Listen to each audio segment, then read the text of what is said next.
Hi, I'm Jeff Hirsch. I'm here at the Traders Expo in New York with Garrett Patten of the ElliotWaveTrader.net, and he is the Chief Technical Analyst and Chief Educator there.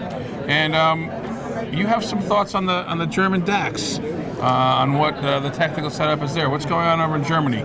Yeah, most people look towards the German Dax index as kind of the benchmark for Europe, as most people would look at the S&P 500 as the benchmark for the US.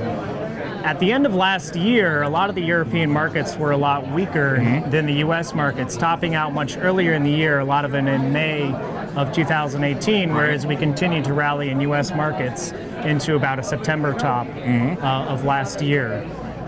Since then, we've seen kind of the similar price action we've seen in the S&P 500. We struck a bottom in the DAX in December. We've seen a rally that has also been weaker in comparison off of that December low. Correlating with the S&P on that big downdraft in December, but lagging the rally in the January, it has. February In the S&P 500, we've almost retraced the entire drop off of the high last year, whereas in the German DAX index, it's about half of that.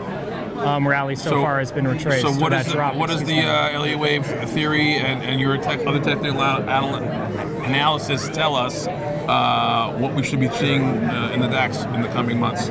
So I'm seeing something very similar in the German DAX index that I'm seeing in the S&P 500, and that is that this rally off of the December low that we had at the end of last year is corrective and is not actually a sustainable rally to set up new all-time highs again.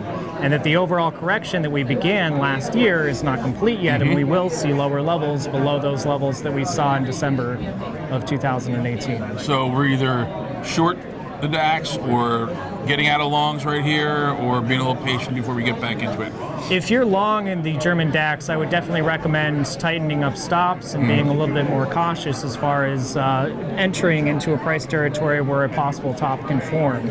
I'm not personally as interested in shorting in my own trading strategies. I usually like the long side a little bit more, so I think we're going to have a wonderful buying opportunity if we get another downdraft into lows later this year. There you go.